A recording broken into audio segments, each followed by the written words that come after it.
ರಾಷ್ಟ್ರೀಯ ಹೆದ್ದಾರಿ 66ರ ಕಟಪಾಡಿ ಪ್ರದೇಶದಲ್ಲಿ ಓವರ್ ಬ್ರಿಡ್ಜ್ ಕಾಮಗಾರಿಯನ್ನು ನಡೆಸುವ ಸಂದರ್ಭದಲ್ಲಿ ಆಸುಪಾಸಿನ 8 ಗ್ರಾಮ ಪಂಚಾಯತ್ಗಳಿಗೆ ಸಂಬಂಧಪಟ್ಟ ಜನಸಾಮಾನ್ಯರಿಗೆ ಮತ್ತು ವಾಹನಗಳ ಸುಗಮ ಸಂಚಾರಕ್ಕೆ ತೊಂದರೆಯಾಗದಂತೆ ಜಿಲ್ಲಾಡಳಿತ ಮತ್ತು ರಾಷ್ಟ್ರೀಯ ಹೆದ್ದಾರಿ ಇಲಾಖೆ ಕ್ರಮ ವಹಿಸಬೇಕು ಎಂದು ಮಾಜಿ ಸಚಿವ ವಿನಯ್ ಕುಮಾರ್ ಸೊರಕೆ ಹೇಳಿದರು.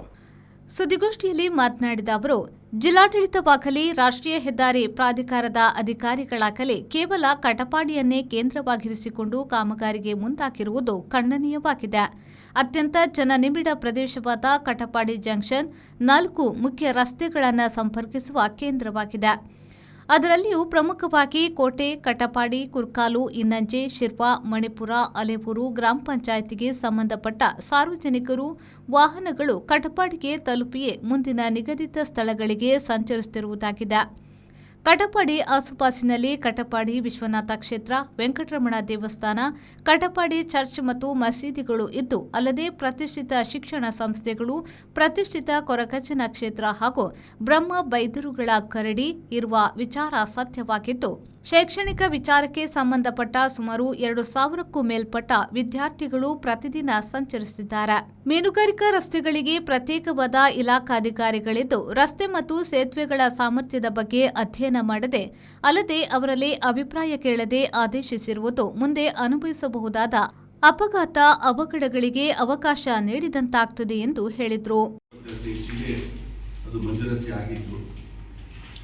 ಆಗಬೇಕು ಅನ್ನೋದ್ರ ಬಗ್ಗೆ ಯಾವುದೇ ರೀತಿಯ ತಕರಾರು ಇಲ್ಲ, ಅದು ಆಗಲೇಬೇಕು.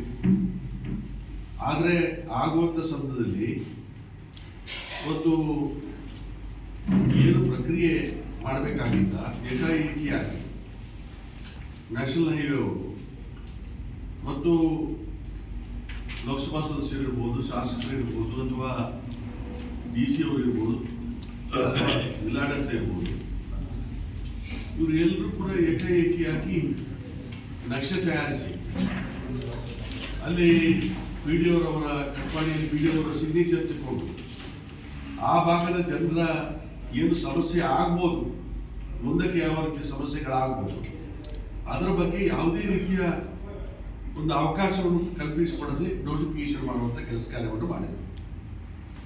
ಆ ಉದ್ದೇಶದಿಂದಲೇ ಹೆಚ್ಚಿನ ಒಂದು ಪಂಚಾಯತ್ನಲ್ಲಿ, ಕಟ್ಪಾಡಿ ಪಂಚಾಯತ್ನಲ್ಲಿ ಗ್ರಾಮ ಸಭೆಯಲ್ಲಿ ಇವತ್ತು ಆ ಆಗುವಂಥ ಕಾಮಗಾರಿಯ ಬಗ್ಗೆ, ಅದರಿಂದ ಆಗುವಂಥ ತೊಂದರೆಗಳ ಬಗ್ಗೆ ಕೂಡ ಅಲ್ಲಿ ಇವತ್ತು ಒಂದು ರೀತಿಯ ಗೊಂದಲ ನಿರ್ಮಾಣ ಆಗುವಂಥ ಅವಕಾಶ ಆಯಿತು.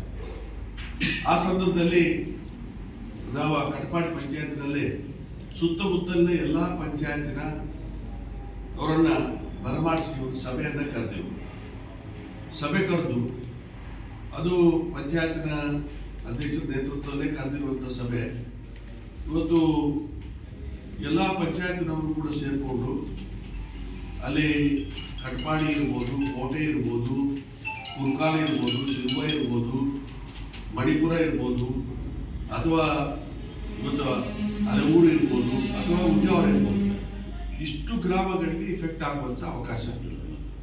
ಇಂಥ ಸಮಯದಲ್ಲಿ ನಾವು ಆ ಸಭೆ ಕರೆದು ಕೆಲವೊಂದು ಅಲ್ಲಿ ಬಂದಂಥ ಸಲಹೆ ಸೂಚನೆಗಳನ್ನು ತೆಗೆದುಕೊಂಡು ಜಿಲ್ಲಾಧಿಕಾರಿಗಳಿಗೆ ಮನವಿ ಸಲ್ಲಿಕೆ ಮಾಡುವಂಥ ಕೆಲಸ ಕಾರ್ಯ ಮಾಡಿದ್ದು. ಮಾಡಿದ ನಂತರ ಹೆಚ್ಚಿನ ಹತ್ತಿರ ಒಂದು ತಿಂಗಳೇ ಆಗ್ತಾ ಬಂತು. ನಾವು ಮನವಿ ಕೊಟ್ಟು ನಿನ್ನೆ ಸಭೆಯನ್ನು ಕರೆದಿದ್ದು. ಸುದ್ದಿಗೋಷ್ಠಿಯಲ್ಲಿ ವೈಸುಕುಮಾರ್, ಯತೀಶ್ ಕುಮಾರ್, ವಿಲ್ಸನ್ ರೋಡ್ರಿಗಸ್, ಪ್ರಭಾ ಪಿ ಶೆಟ್ಟಿ, ನಿತಿನ್ ಜೆ ಸಾಲ್ಯಾನ್, ಪ್ರೇಮ್ ಕುಮಾರ್ ಕಟಪಾಡಿ, ಪ್ರಶಾಂತ್ ಪೂಜಾರಿ, ಪ್ರಮೀಳಾ ಜತ್ತನ, ನೈಮ್ ಕಟಪಾಡಿ ಹಾಗೂ ಕಿರಣ್ ಲೂಯಿಸ್ ಹಾಜರಿದ್ದರು. ರವಿರಾಜ್, ವಿ4 ನ್ಯೂಸ್, ಪಡುಬಿದ್ರಿ.